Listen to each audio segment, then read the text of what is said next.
Bendito es el nombre del Señor. Es una bendición. Hemos escuchado a un siervo, un ministro de alabanza, pero a la vez es pastor. Nadie mejor que un cantante que es pastor para ministrar en la alabanza por el ministerio que él tiene. René, el testimonio es impactante, lo que Dios hizo en tu vida, en ese milagro. Y me recordaba yo un estudio que tengo, que lo hice hace 23 años, y por cierto, para la gloria del Señor, estando en Toronto, Canadá, una familia me mostró, porque ellos lo grabaron, de cómo History Channel hace mención de ese estudio que yo hice. En ese estudio estoy hablando 1 minuto después de la muerte, y estoy hablando de un médico científico que él mostró de los 467 casos que él vio, testimonio de personas que salieron de su cuerpo en aquel momento, y me recordaba eso. Es un testimonio tremendo, pero también una bendición estar junto por tercera vez ya con René. Lindo la administración, como Dios lo usa, sobre todo en ese tema que vamos a tocar ahora. Despierta, porque definitivamente después de esta pandemia el mundo no va a ser igual. De aquí vamos de viaje, definitivamente de aquí vamos de viaje. Eso no hay marcha atrás. Me gustó las palabras que dijo, fíjate René, porque no es cristiano, el cofundador de Google. En una entrevista en CNN él dijo, en esta pandemia el nuevo orden mundial no va a perder tiempo. Dijo así esa palabra. Él no va a perder tiempo. El mundo, dijo, nunca más volverá a ser igual. Y así es. Eso quiere decir que Cristo viene pronto. Vamos rápidamente con la palabra del Señor. Y aquí, 1 Tesalonicenses capítulo 4, versículo 15 al 17. Vamos a leer la palabra del Señor en el nombre del Padre, del Hijo y del Espíritu Santo.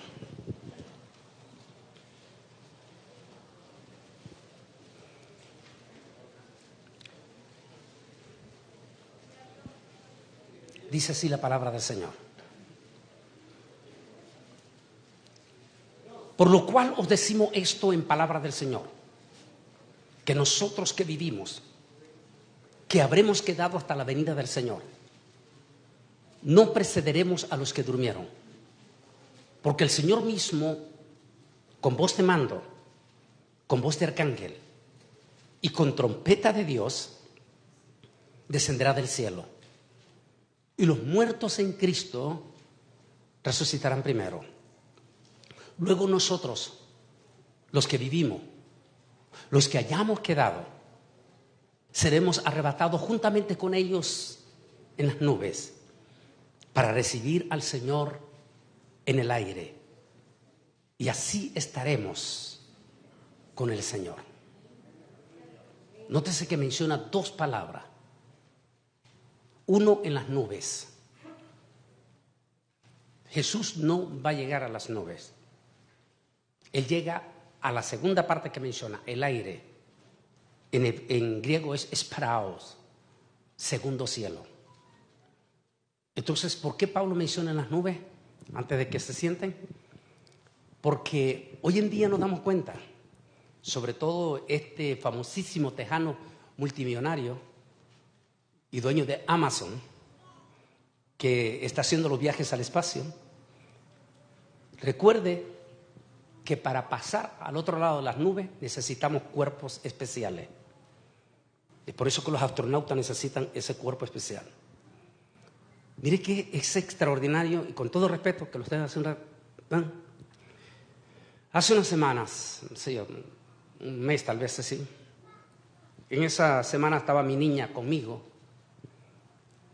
Allí recibí una llamada de uno de mis amigos y allí compartí ese gozo con mi niña, y era de parte me estaban diciendo que el grupo de científicos de National Geographic y History Channel habían tomado la decisión de que en los próximos, y que ya comenzaron en la parte en inglés, hacer referencia de mi nombre como escatólogo de los tiempos finales.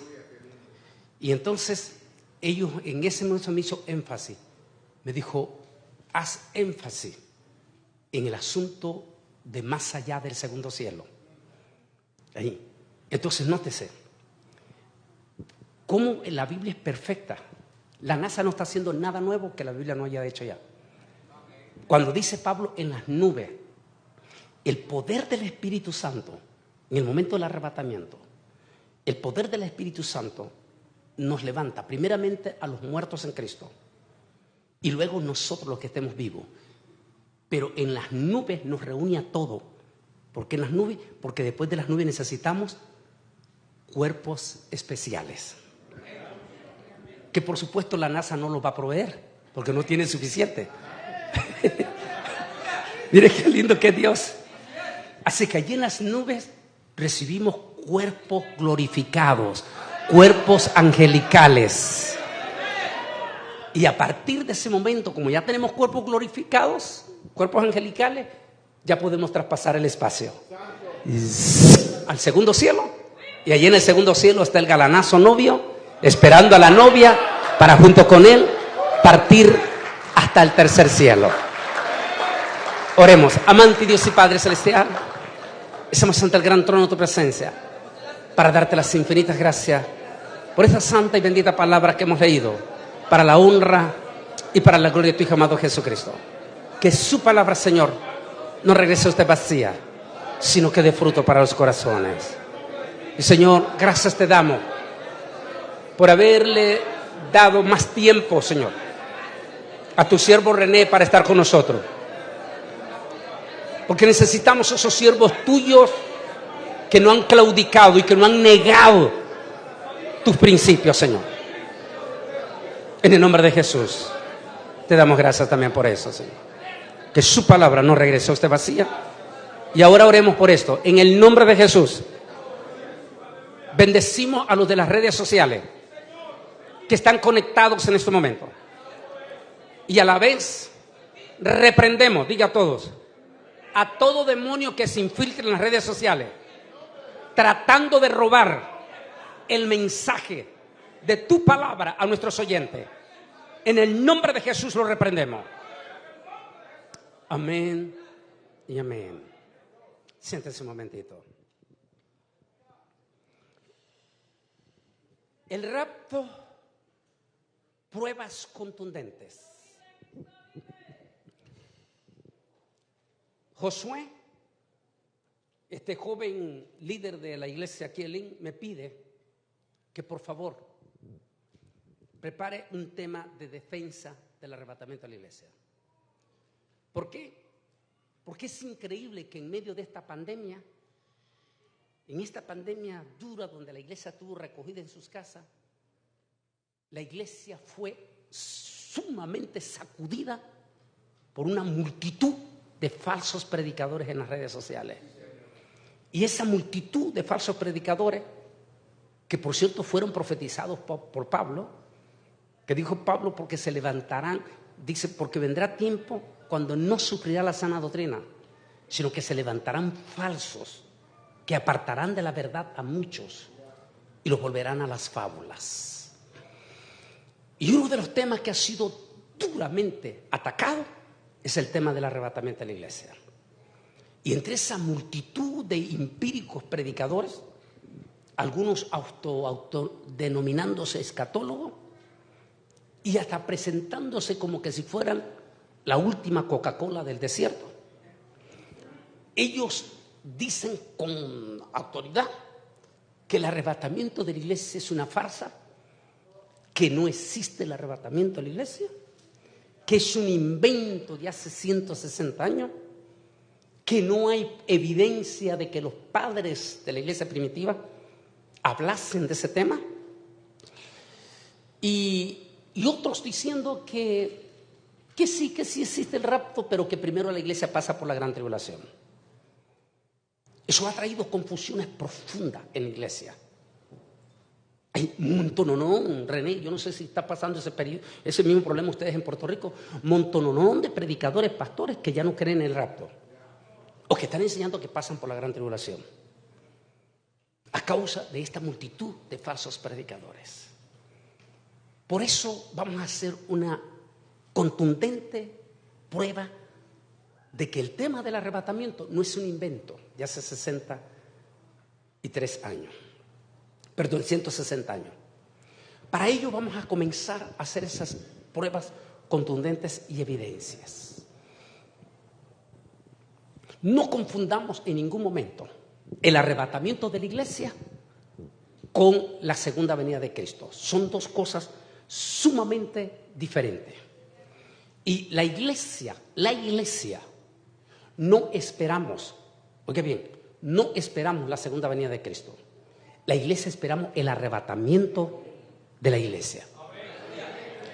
La segunda venida de Cristo, que se conoce como parousia, que es la manifestación de Cristo en poder y en gran gloria, en esa manifestación que va a ser al final de los 7 años, en el momento trascendental de la guerra de Armagedón, cuando todos los ejércitos, y si como están las cosas cerca, y si Putin no ha muerto, ahí va a estar Putin también, el presidente de Rusia, porque va a ser uno de los que va a ser apresado en ese momento.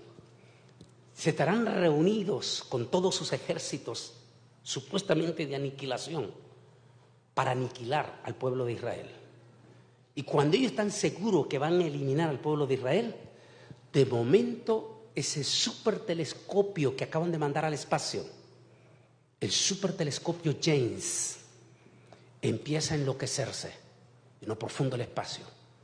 Empieza a enloquecerse y los grandes radares de los rusos, los grandes radares de los iraníes, los grandes radares de los chinos empiezan a asustarse.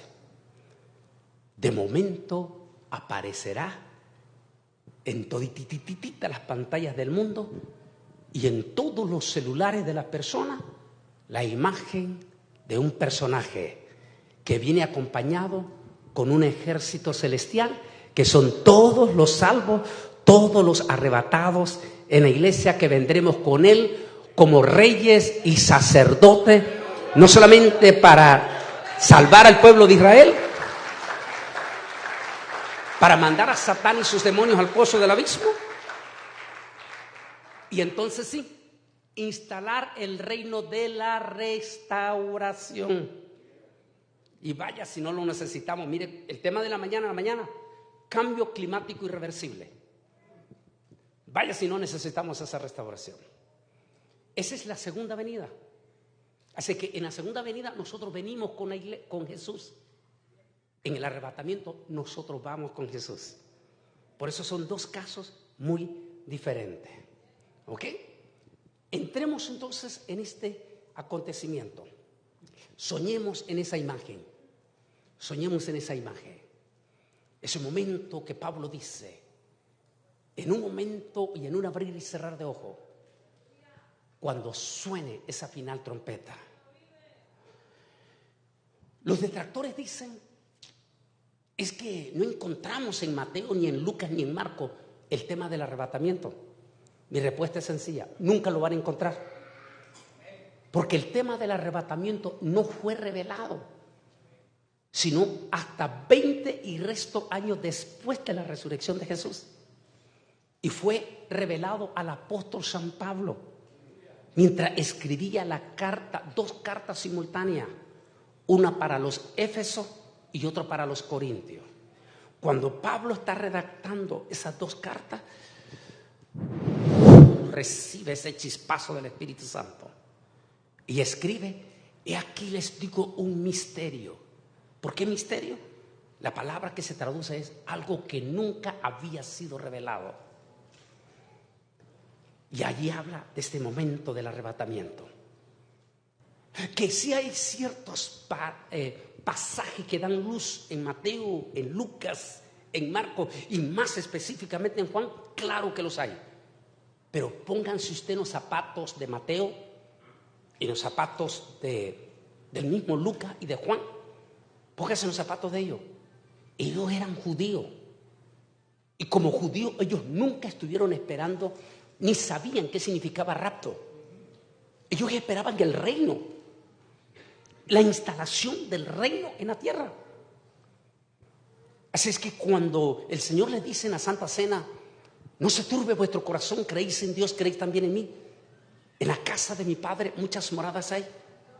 Voy pues a preparar lugar para vosotros, y si me fuere, volveré otra vez. Y nótese la palabra que utiliza: y los arrebataré a mí mismo. Yo me imagino que todos ellos como judíos se quedaron viendo, ¿qué estará diciendo?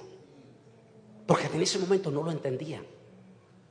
Y así pasaron 20 años, hasta que el apóstol Pablo, un rabino judío, empieza a escribir el misterio del arrebatamiento de la iglesia. Y va a ser a partir de aquel año 62 cuando la iglesia empieza a hablar del tema del arrebatamiento de la iglesia. Va a ser hasta en ese año. Pero hay múltiples de pruebas que vamos a hacer evidencia de estos momentos. Poco antes del fin del mundo, Cristo retornará en el aire y se llevará con él a todas las personas vivas y muertas que hayan confiado en Cristo como su Salvador. Estos serán los creyentes a los cuales el apóstol Pablo se refiere en la primera carta a los Corintios, cuando les dice: los muertos en Cristo resucitarán primero, y luego nosotros, los que vivimos, los que hayamos quedado, seremos arrebatados juntamente con ellos en las nubes para recibir al Señor en el aire. El rapto sucederá en un abrir y cerrar de ojos. En este evento, los muertos que hayan creído resucitarán primero, seguidos en un instante de tiempo por los cristianos que aún estemos vivos en ese momento. En esta pandemia salieron muchas confusiones, como ya dijimos. Y hace, no sé si fue el año pasado, me llama un pastor y me dice: hermano Bolañez, queremos que haga un tema en sus redes sociales, porque está saliendo en todas las redes sociales ciertos predicadores diciendo que todos aquellos cristianos que se cremaron no van a resucitar por haberse cremado. Y entonces muchos evangélicos empezaron a escribir que estaban asustados por sus parientes y todo. Y entonces saqué el tema que se llama la cremación. Y estoy explicando que si nosotros ajustamos lo que dijo ese predicador en las redes sociales, entonces los mártires del Señor no van a resucitar. Imagínense John Hus, ese hombre, santo Dios. Hace unos años yo estuve en ese lugar, creo que fue en el 2015, me acompañó Lisa, mi esposa.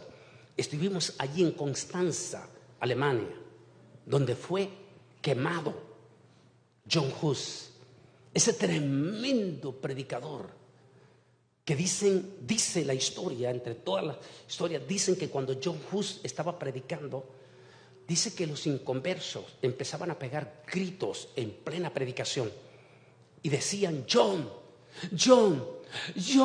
necesito convertirme porque siento que me voy a morir. Era tanta la unción que tenía ese hombre. Y fue quemado y sus cenizas fueron esparcidos. Entonces no va a resucitar, A veces los errores que se cometen en las redes sociales. Pablo dice que en el momento del arrebatamiento, los muertos en Cristo, los mártires, aquellos que murieron en el mar y que nunca se supo de ellos más, y aquellos que tuvieron el privilegio de ser enterrados, no importa dónde haya, Dios levantará ese cuerpo de nuevo. Lo levantará y juntamente los que estemos vivos seremos arrebatados para recibir al Señor en el segundo cielo.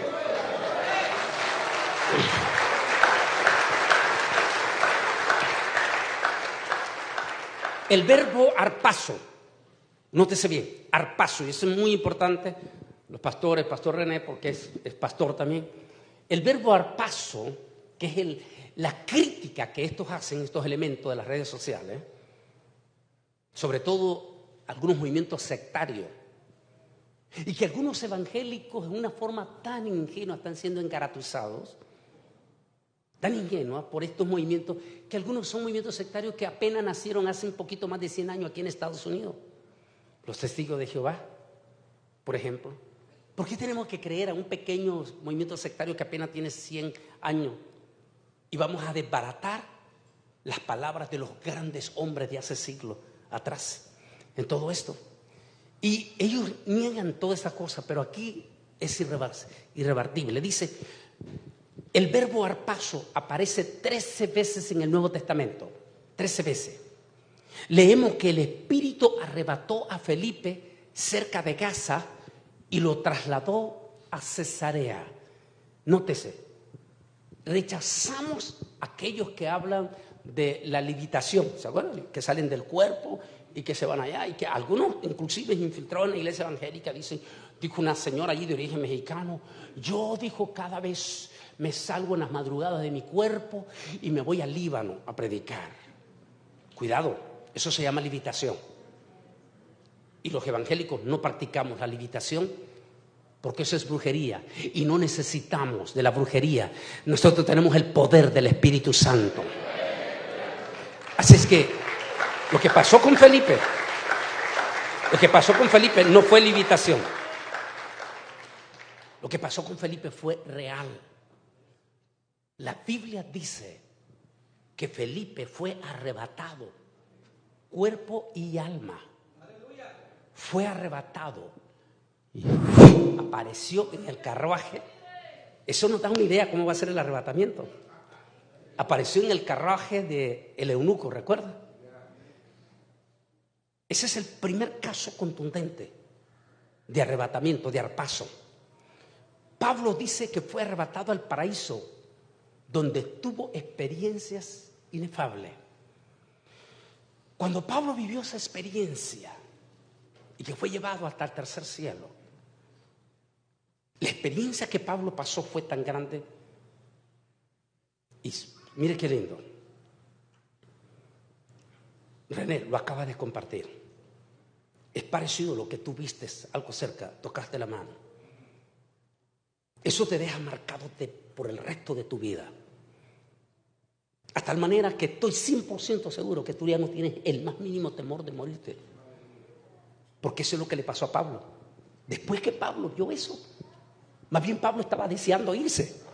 Sí, decía Pablo, porque para mí el vivir es Cristo y el morir es ganancia. Aunque quiero irme ya con el Señor, dijo Pablo, ya quiero estar allá, presente con el Señor. O sea, es una experiencia que, como tú lo decías, es la segunda vez cuando tocaste esa mano, esa sensación de vida. Eso cambia para siempre tu vida. Si usted ve la historia de Pablo, después que Pablo tuvo esa experiencia que lo narra en 2 de Corintios, a partir de ese momento, Pablo quedó marcado a tal manera que él anhelaba. Cuando le dieron la noticia, para otro hubiera sido pegar gritos y llorar. Cuando llegaron, me imagino que uno, de acuerdo a la ley romana, era 8 días antes lo que le dio tiempo a escribir la carta a él. Esa carta, último mensaje para Timoteo. Cuando llegan y le dicen el veredicto: Pablo, en 8 días vas a ser sacrificado, te van a cortar la cabeza. Y Pablo, con gozo y alegría, escribe: he peleado la batalla, he acabado mi carrera, por lo demás una corona de vida y de justicia me aguarda, y no solamente a mí, dijo, sino también a todos aquellos que aman y esperan su venida. Qué lindo, ¿no? A todos.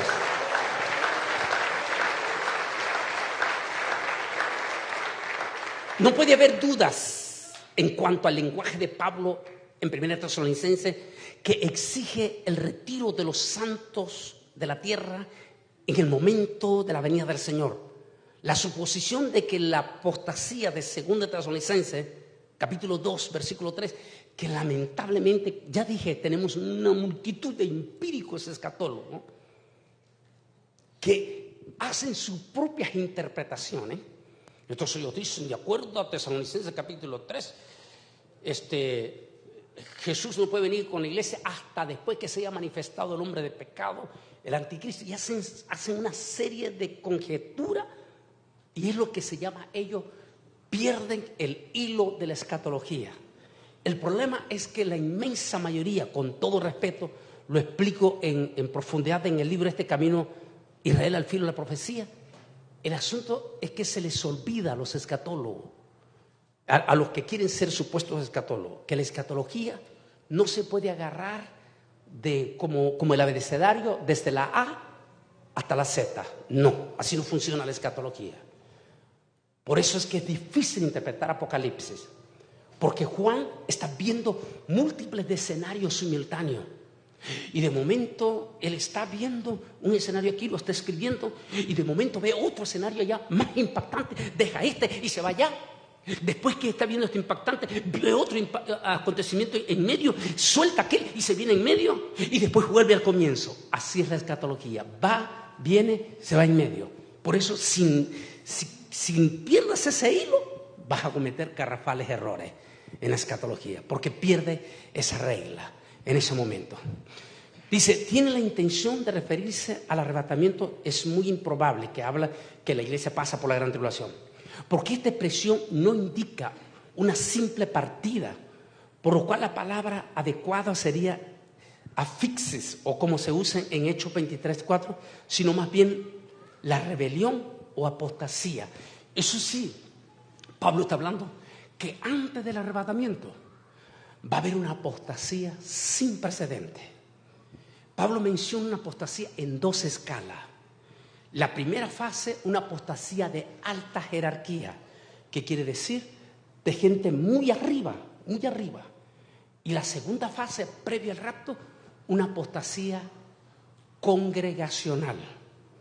Si nosotros hacemos un análisis en este siglo XXI, Dios mío, comenzando el siglo XXI, René, tú, porque en Puerto Rico fue golpeado, se levantaron una multitud de super líderes gigantescos, negando profundamente las verdades, manipulando el nombre de Dios. Fue triste porque en el 2019, sí, creo que fue 19, 17, 18, cuando Univisión está enfrentando esa demanda de ese predicador famoso, que no queremos mencionar, no vale la pena, que demandó, este señor de origen guatemalteco, que demanda a Univisión. Y él le dice allí, porque lo presentó Univisión, cuando la jueza se voltea donde este hombre y le dice a la jueza, por personas como tú, le dice a la jueza anglosajona, por personas como tú, le dijo, el evangelio es blasfemado. Qué triste. Qué triste que tenga que venir la CBS, este canal famosísimo de Estados Unidos secular, y que este periodista saca un documental cuando le dice a este hombre, le dice lo de la Biblia que pones en el piso y que nadie puede pasar, le dijo. ¡Wow! Le dijo, impresionante, le dice el periodista. Pero resulta que nosotros investigamos quiénes eran esos dos hombres, le dijo, y descubrimos que son actores. Santo Dios. Esa es la apostasía, René, que vimos en estos primeros 15 años de este siglo XXI. Apostasía de alta jerarquía. Apostasía local. Tú como pastor, el hermano Miguelito y los pastores que están aquí, lo saben, que en esta pandemia, en lugar de que la iglesia se calentara, se súper enfrió. No existe una iglesia en toditititito América Latina donde los pastores, incluyendo René, debe pasar esta experiencia, donde no dice que múltiples de miembros de sus iglesias no regresaron. Y la iglesia misma, tú lo sabes como cantante, esa frialdad para integrarse a alabar a Dios. El tema de mañana en la tarde, el tema que voy a hablar mañana en la tarde, pero profundo desde el punto de vista judío, porque lo voy a enfocar desde el punto de vista judío. Los 10 leprosos confronta y pone nuestras barbas en remojo. Es impresionante la frialdad que estamos viendo en la iglesia. Esto es lo que se llama apostasía local. Porque recuerde que apostasía local no es solamente negar la doctrina. Perdón, apostasía. Apostasía también es dejar de amar al Señor que como lo amabas al principio. Por ejemplo, en un tema que aquí lo toco, pero tengo un estudio que es exclusivo para líderes. Se llama el estudio de las 7 iglesias. Algunos de ellos lo grabé en vivo allá en las 7 iglesias.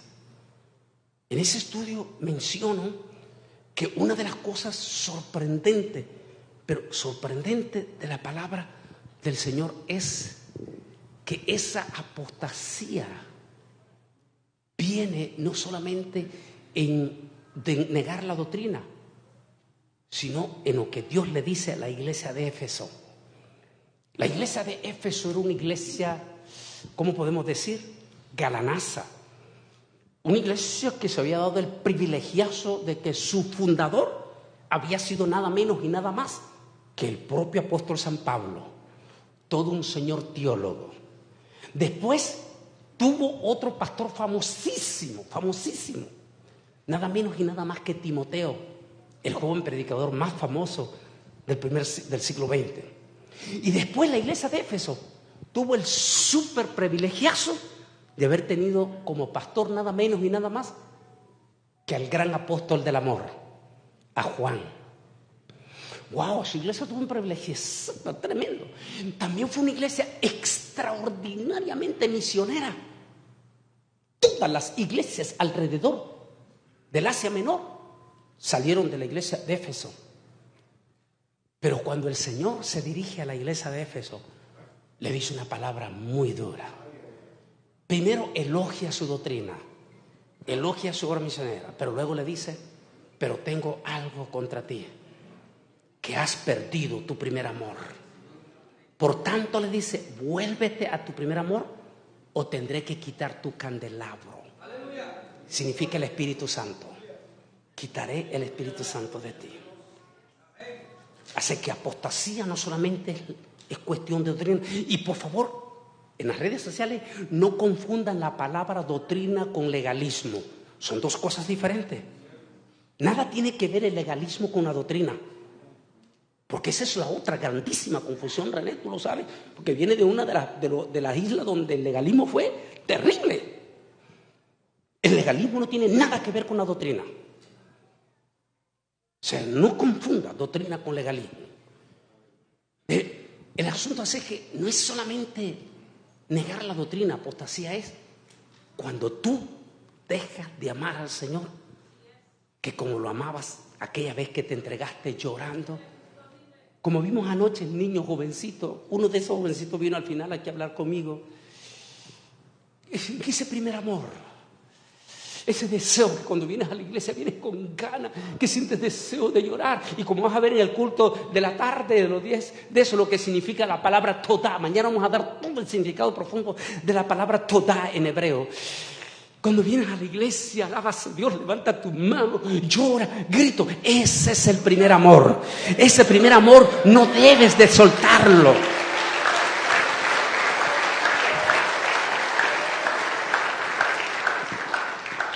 Sin embargo, la mayoría de las traducciones bíblicas usan la palabra arrebato para mencionar esta enseñanza bíblica y creemos que es una palabra correcta porque describe el hecho de que Cristo va a tomar de forma sorpresiva a su iglesia, arrebatándola de la tierra y llevándosela al cielo.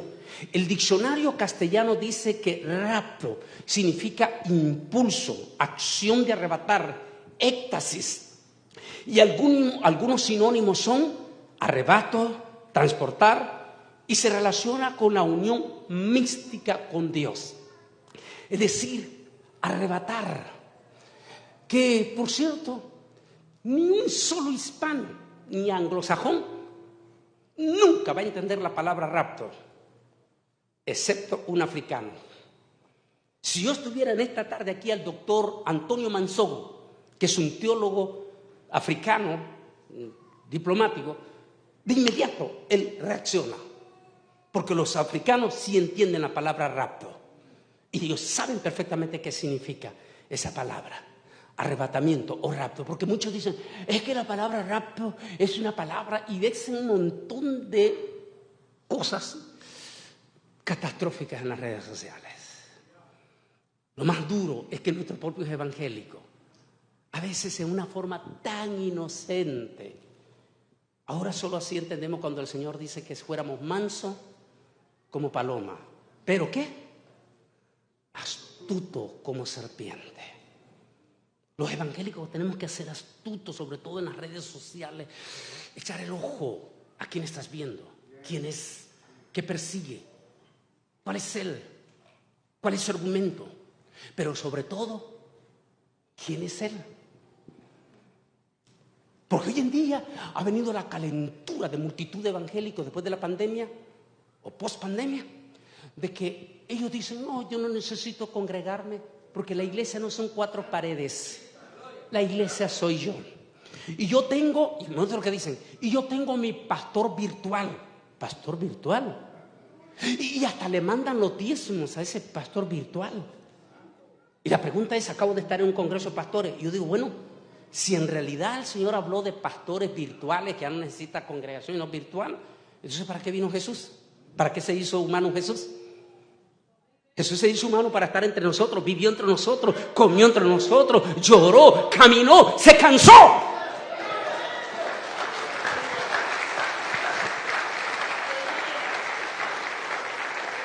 Pero tenemos, que mi pastor virtual. ¿Pastor virtual? ¿Lo conoces tú? Porque muchísimos están siendo sacudidos evangélicos. Hay un pastor, perdón, no es pastor ni nada, porque después salió a la luz, español, ha roto récord, pero récord. El tipo, multitud de evangélicos siguen a este hombre español. Y claro, los tipos agarran lo que saben que les va a agradar, pero entre todo meten su cosa. Entonces, el tipo, entre todas las cosas, y él habla lo que sabe que a los evangélicos les va a gustar. Y entre todo eso, de momento, el tipo comienza a decir y se hace famoso de que todo el tiempo nos han echado mentira de que la tierra es redonda. La tierra no es redonda, la tierra es cuadrada. Y a ustedes les han echado mentira. Y hay 54 pasajes de la Biblia en Isaías que dicen que la tierra es cuadrada. Y que eso que el hombre fue a la luna es pura mentira. Y que eso ya... Y no miles, millones de evangélicos poniéndole like a este tipo. Y entonces viene, mire, a veces las piedras tienen que hablar. Y viene un canal secular noticioso de Madrid, España. Y como sabe que el tipo está teniendo impacto, decide hacerle una entrevista junto con un científico de la NASA. Ahí, y lo sientan los dos. El canal secular es el canal secular. Y ya lo presentan y dice, de este lado está el señor ingeniero didáctico. Y de este lado está el doctor científico tal de la NASA. Ya listo, van a entrar en la pregunta. Y entonces cuando van a entrar en vivo, ya en vivo, en eso en vivo, el doctor científico le dice, disculpe, le dijo, escuché que eres ingeniero didáctico. Dijo, sí, le dijo, soy ingeniero didáctico. ¿En qué universidad sacaste esa carrera? Le dijo. No, yo no fui a ninguna universidad, dijo. Yo me hice didáctico en la casa. Y entonces viene el científico, se quita el micrófono y dice, disculpe, pero yo no voy a perder mi tiempo discutiendo con alguien que ni siquiera ha estudiado. A veces los inconversos son más astutos que nuestros propios evangélicos. Por eso el Señor nos dijo que fuéramos mansos como paloma, pero astutos como serpiente. ¿Ven? Veamos por eso mismo, por eso el ataque. En la iglesia el tema del arrebatamiento se conoce con el tema de rapto. En griego, rapio. O más bien en latín, es rapio, o arrebato o desaparición. El tema del rapto ha recibido fuertes ataques. Algunos argumentan que esta teoría solo tiene un poco más de 180 años y que los reformadores nunca hablaron de esto. Los que atacan este tema dicen que esto se inventó por medio de una famosa joven del siglo XIX, esta joven llamada Margarita MacDonald. Según esta joven recibió una visión y el predicador John Derby la popularizó, según los que atacan el tema del arrebatamiento. O sea, que en el siglo XIX una jovencita tuvo un sueño y allí apareció la palabra rapto o arrebatamiento. Y que entonces el famoso predicador Derby, que era su pastor, la popularizó y a partir de ese momento la iglesia evangélica empezó a hablar del rapto. Mira qué interesante. Esto es una gran mentira, porque el famoso predicador Emmanuel Lacunza, Ben Israel, del año 1812, porque recuerden que lo de Derby fue 1824, o sea, 12 años antes que Derby, el predicador Lacunza ya estaba hablando del tema del arrebatamiento de la iglesia. Dice sobre el tema, también el gran Edward Irving, un ícono para nosotros, para nuestra nación Estados Unidos de América, uno de los grandes íconos, uno de los grandes hombres que pasaron allí por Chicago, el famosísimo Irving, habló en que el año 1916 ya hablaba abiertamente del rapto de la iglesia, arrebatamiento. Sin embargo, muchos siglos antes, los padres de la iglesia ya hablaban del rapto pretribulación. Tal es el caso del propio Efraín el Siriaco. El rapto pretribulación. Es decir, que la iglesia no pasa por la gran tribulación. Efraín el Siriaco, ¿quién es este hombre? Documento que aquí doy la evidencia. Esta porción es parte de todo un texto que no había sido dado a conocer anteriormente y permanecía sin traducir. Fue recién traducido por el profesor Cameron Rhodes del Seminario Teológico de Tyler por petición del célebre conferencista y prolífico actor, o sea, prolífico es un actor de múltiples de libros, Grant R. Jeffrey. Por tanto, es una revelación novedosa que nos demuestra que ya al poco inicio del inicio de la iglesia, la enseñanza del arrebatamiento anterior a la tribulación ya era un hecho. Efraín de Nisbis, conocido también como Efraín el Sirio, fue uno de los principales teólogos de la iglesia primitiva, iglesia oriental bizantina, por aquellos que atacan, era un cura. No pertenecía a la iglesia del Vaticano. Era un predicador de la iglesia bizantina en aquel momento. Este predicador, y cuando todavía no se había dado este asunto, dice, nació en la antigua provincia romana de Siria, cerca de la actual Edesa, o sea, Turquía.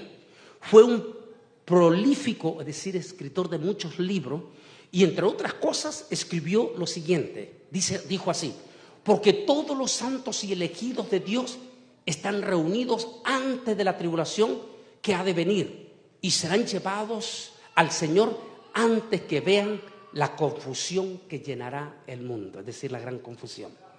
Si este gran hombre en el año 306 y el año 373, este gran escritor teólogo de la iglesia primitiva, estaba hablando del arrebatamiento de la iglesia pretribulación, o sea que la iglesia no pasa por la gran tribulación. En el prólogo, este es otro. Yo creo que no hay un teólogo, me refiero a todos los teólogos del siglo XX para acá, no hay un solo teólogo que no citemos a Francisco de la Cueva, conocido como el más grande teólogo del siglo XX.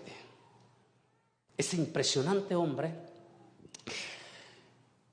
ese hombre quien dijo las siguientes palabras una vez, dijo, fui amilenialista. ¿Qué es amilenialista? Los que creen que la iglesia va a ser arrebatada hasta después del rapto. Dijo, fui un amilenialista como buen teólogo católico que era, hasta que el pastor y predicador Elvis Carballosa me demostró lo contrario, dijo. Desde entonces, dijo, soy premilenialista.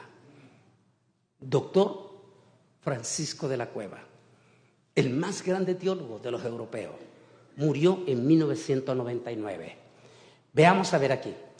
En el prólogo que Francisco de la Cueva, en el libro Daniel y el reino mesiánico, de Elvis L. Carballosa, confirma, o Elvis Carballosa, dentro de unas normas correctas de hermenéutica bíblica, decía este teólogo que da con el Señor, la posición premilenial, oye bien lo que decía, dispensacional y pretribulacionista, me parece, dijo, la única sólidamente sostenible, por la sencilla razón de ser la única que todos los pasajes proféticos de la Biblia encajan perfectamente como las piezas de un grandioso rompecabezas.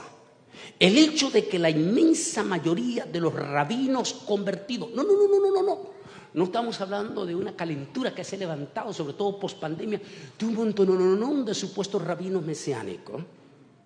No estoy en contra de los verdaderos rabinos judíos mesiánicos, porque los verdaderos judíos mesiánicos no niegan el arrebatamiento. Estamos hablando de algunos que son testigos o adventistas y que se disfrazan ahora como mesiánicos. No estamos hablando de eso.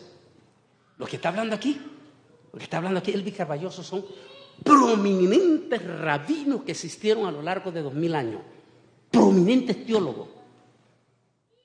Hay unos que, como escatólogo, recuerda también que mi doctorado es en filosofía. Desde niño súper amé la filosofía. Y todos los que somos filósofos, hay un hombre a quien nosotros no podemos olvidar. Su nombre es Isaac Newton. Ese gran judío que le llamaban el escatólogo de la Edad Media. Ese tremendo a quien se le llama como el padre de la relatividad. Isaac Newton era premilenialista. Que hasta hoy en día, cuando uno va a la Universidad Hebrea de Jerusalén, en la gran pared de los célebres hombres en la Universidad Hebrea de Jerusalén, allí está el nombre de Isaac Newton. El mismo judaísmo hasta hoy en día lo reconoce. Pero déjeme terminar, dice, el hecho de que la inmensa mayoría de los rabinos convertidos estén a favor de la posición premilenialista y dispensacionalista, nótese, ha sido quizás, dice Francisco de la Cueva, un ingrediente decisivo, oiga bien lo que él dice, decisivo en mi actual toma de posición respecto a la escatología. Dice así, tengo ante mí obras de los sabios rabinos convertidos, mire lo que él dice aquí, para los historiadores, como D. Barron, H. J. Jairo, L. Cohen y J. H. Cohen, Z. Levitt S.C., Miles, etc. Todos ellos, maestros profundos de la palabra de Dios, son de esta escuela y todos ellos explican con singular soltura y sabiduría los más mínimos detalles de los más intrincados textos proféticos que incluso maduros teólogos de otras escuelas podrían parecer sumamente confusos. ¡Wow! La profundidad. Pero hay alguien que no hemos mencionado nosotros. Se le conoce como el padre de los metodistas, de los presbiterianos. Hasta hice un estudio que tengo en nuestro TikTok de que estoy diciendo, su mamá ha tenido 14 hijos, su esposo es un ministro eminentemente pobre, está embarazada del 15º hijo, están pasando una crisis económica grandísima de pobreza.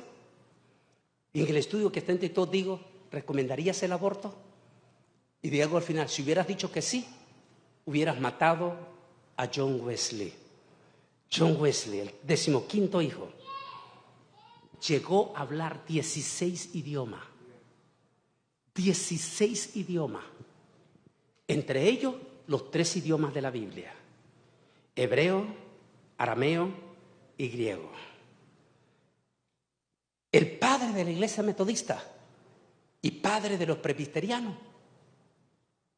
era premilenialista. Estamos hablando de un tipo que hablaba 16 idiomas y conocía a la perfección los 3 idiomas de la Biblia. ¡Wow! Pero, ¿dónde viene la palabra rapto? Eso lo inventó esa joven llamada Margarita, y allá de Herbia hace 160 años. Lejos de toda la verdad.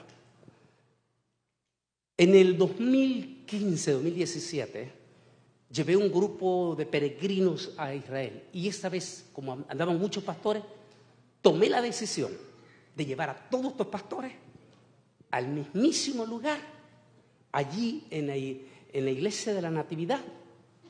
En la parte de abajo, allí está en una forma de museo, donde ese famoso escritor llamado Jerónimo, el primer escritor latino y el primero que hizo la primer traducción de la Biblia del griego y del hebreo al latín, y donde más tarde se inspirarían Reina Valera y King James, la Biblia King James que tenemos. Jerónimo, porque allí los llevé a los pastores donde está, allí está el escritorio supuestamente donde él y todo. Y Jerónimo, mire bien, en el año 382, Jerónimo, 382, dice: la palabra rapto aparece en la versión de la Biblia Vulgata latina, traducción de la Biblia hebrea y griego al latín, realizada en el año 382 después de Cristo. Jerónimo, ahí la palabra que utilizó, la palabra arpazo, la tradujo como la palabra rapto. ¿Por qué Jerónimo traduce la palabra rapto? ¡Ay, santo Dios! La inmensa mayoría de los que escriben montones de barbaridades en las redes sociales no investigan de qué origen era Jerónimo. No investigan. No saben de qué origen era Jerónimo. A ver si se acuerdan. ¿Qué dije yo? Que si estuviera alguien aquí sentado, rápido entendería esa palabra rapto. ¿De quién? ¿De qué origen? ¿De qué continente dije que era? Africano. ¿Qué le estoy dando pista?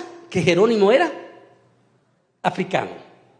Así que Jerónimo usa la palabra porque sabe que es el vocablo de su gente de África, y que él sabía que los africanos agarrarían esa palabra rápido.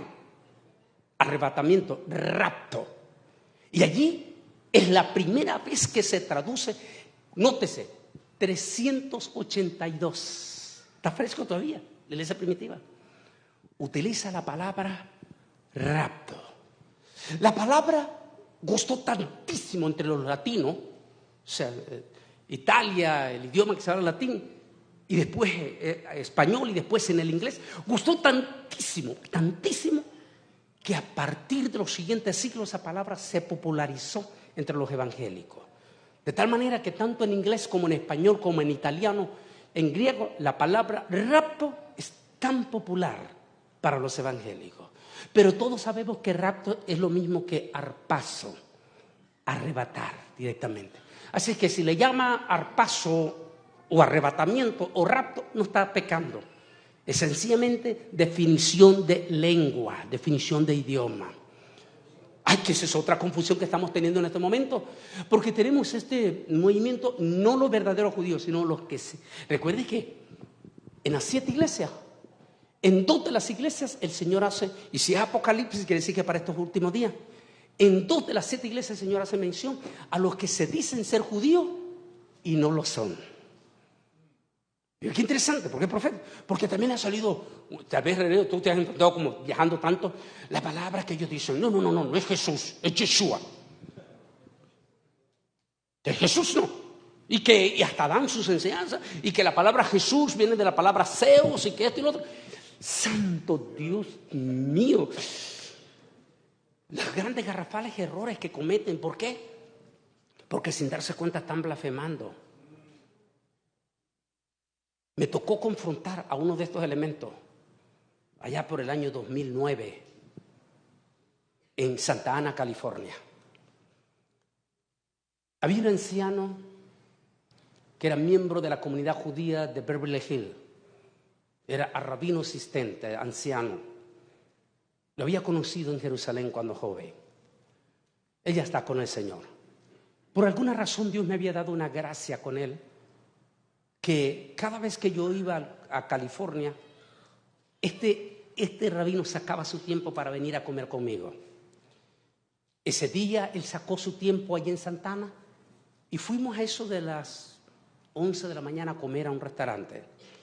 Y cuando llegamos estaba un grupito de personas ahí en una mesa con kippah en la cabeza. Y él y yo no sabían que el que estaba comiendo conmigo era el rabino, uno de los rabinos de Beverly Hills. Y él, para ocultar su kippah, andaba su gorra. Y está comiendo ahí conmigo. Cuando de momento se levanta uno del grupo de allá, su kippah, y andaba su talit. Y viene donde mí y se arrima donde mí y me dice: Antonio Bolaínez. Digo: sí, señor. ¿Por qué te avergüenzas de tu judaísmo? Y le dije yo: disculpe. Sí, me dijo: ¿por qué te avergüenzas? ¿Por qué no andas tu kippah? ¿Por qué no andas tu talip? Y le dije: ¿sabes qué? Le quiero hacer una pregunta, le quiero decir algo. El rabino me quedó viendo ahí para ver qué iba a responder. Y le dije: dos cosas te quiero decir. La primera es que yo no necesito usar una kippah ni necesito usar un talit para demostrar que soy judío, porque yo lo llevo en mi sangre y eso nadie me la puede quitar. Le dije: en cambio tú sí necesitas usar una kippah y un talit, porque tú necesitas hacerle creer a la gente que eres judío, pero yo no necesito hacerle creer porque yo lo llevo en mi sangre. Pero dos, le dije: te voy a hacer una pregunta, porque yo ya sabía quién era él. Le voy a hacer una pregunta. Tú fuiste pastor evangélico por 15, 17 años. En eso, porque él es de Tijuana, le dije: en esos 17, 15 años tú nunca conociste una palabra en hebreo. Nunca. Le dije: en esos 17 años tú nunca supiste que la palabra Jesús en hebreo es Yeshua. Durante esos 15 años le dije que tú no sabías el significado de Jesús en hebreo. Y ten cuidado lo que me vas a responder, le dije, porque podrías blasfemar contra el Espíritu Santo, contra Ruach Kodesh. Le dije: en esos 15 años, 17, cuando tú no sabías ni una sola palabra en hebreo, ¿en qué nombre echaste fuera demonios? ¿En qué nombre oraste por los enfermos? ¿En qué nombre predicaste esos 17 años? Y ten cuidado lo que me vas a responder, porque si tú dices que fue en el nombre de Belzebub, vas a caer en blasfemia. Cuando le dije eso, el hombre agachó la cabeza avergonzado. Y le dije: ¿en qué nombre? Y me dijo: Jesús. ¿Y salieron los demonios? Me dijo: sí. Le dije: muy sencillo, estás violentando la ley de la transliteración. La ley de la transliteración dice que de acuerdo a los idiomas y el sonido de las letras de los idiomas, los nombres cambian de sonido, pero no de significado. ¿Ah? Entonces, bien, lo que quiero decir es que por esos mismos errores que se están cometiendo en las redes sociales, hay multitudes de gente que está negando la palabra rapto y el arrebatamiento pretribulación. Lo único que les quiero decir en este momento: no perdamos de vista nuestra visión, nuestra pasión y nuestra creencia que vamos a ser arrebatados, que el Rey viene pronto y que muy pronto vamos a ser arrebatados. Prueba de ello es esta pandemia. Esta pandemia no se va a ir. Este virus está viviendo aquí y se va a súper fortalecer después del arrebatamiento. Porque recuerde lo que le dice el Señor al ángel: ahora denle a ellos el doble. Si ahorita está detenido, es porque el Señor está preparando a su iglesia. pero muy pronto vamos a ser arrebatados. Hay una respuesta muy sencilla. Hace muchos años llego a Washington, D.C. Allá, pues, creo que fue el 2007. Estaba la calentura, pero la calentura del famoso movimiento apostólico que negaba el arrebatamiento. Y cuando llegué allí en Washington, D.C., a un congreso de pastores, ahí iba entrando yo, y fíjate, René, que se me para uno de estos predicadores, no sé, pastor, pues, de origen salvadoreño, delante de todos los pastores, se me paró y me dice: Antonio Bolaños, me dijo, así delante de todos, y me dijo: tú que ya aburres con ese mensaje anticuado de la venida de Jesús, me dijo, yo quiero decirte que yo he descubierto que no existe tal arrebatamiento, que nosotros, la iglesia, vamos a pasar por la gran tribulación. Entonces, delante de todos los pastores me quedaron viendo que le respondía yo, y me volteé a él y le dijo: ¿sabes qué? Lo felicito por su fe, de que usted dice que se va a quedar en la gran tribulación, y no tengo la más mínima duda de que usted y su iglesia se van a quedar en la gran tribulación, pero nosotros nos iremos con el Rey de Reyes y Señor de Señores en el arrebatamiento de la iglesia. Porque lo que usted confiesa, eso será. Si usted dice que se queda en el rap, que se queda para la gran tribulación, se va a quedar en la gran tribulación. Y usted dice, porque vamos a prepararnos para orar. Usted dice: mamá, o a la esposa mía, o esposo, no te preocupes, si yo no me voy en el rapto, en la gran tribulación yo me voy a calentar. Bueno, espérese el tema de mañana de las 5 de la tarde. Si en esta pandemia, que ha sido lo más cerca que hemos visto cómo va a ser la gran tribulación, ¿se acuerdan ustedes cuando nos encerraron en marzo? Escalofriante, a todos nos metieron en una encerrona y cerraron nuestros templos y cerraron todo. ¿Verdad que daba escalofrío? ¿Cómo se miraban las calles de San Juan en aquel día, pastor? Solitaria. Daba escalofrío. Si en esta pandemia que fue escalofriante y que todavía está el Espíritu Santo, no se calentaron, ¿cómo se van a calentar después del rapto? Cuando la plenitud del Espíritu Santo ya no va a estar en la tierra. En otras palabras, si estás pensando quedarte para el rapto, después del rapto, yo te digo que lo pienses 2 veces y que mejor te arrepientas esta misma noche y abras tu corazón para que Jesús entre en tu vida y te vayas en el primer vuelo. Porque ese acontecimiento está pronto a suceder. Dichosos los que no perdamos esa pasión en el corazón. Lamentarán los que están perdiendo esa visión o los que no se han entregado a Jesús. El mundo cambió. En este momento estamos en vivo y a todo color frente a la marca de la bestia. Y que debo de aclarar, no se dejen de llevar por todos esos videos conspirativos, que es parte del nuevo orden mundial.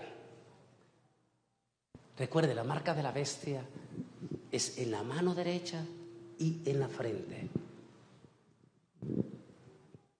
En otra palabra, prepara tu corazón. Pero también habla de corazón a corazón con tus hijos, con tu familia. Porque si no ganas a tu familia, la vas a perder. Voy a pedir que incline tu rostro, todos sin excepción. Todos sin excepción, inclinen su rostro. Todo. Dele un minuto de respeto a aquel que te da la vida y que te la puede quitar esta misma noche. Yo voy a pedir a ustedes que le digan de corazón a corazón al Señor: Señor, dame un corazón sensible. Dígaselo con su propia palabra. Dame un corazón sensible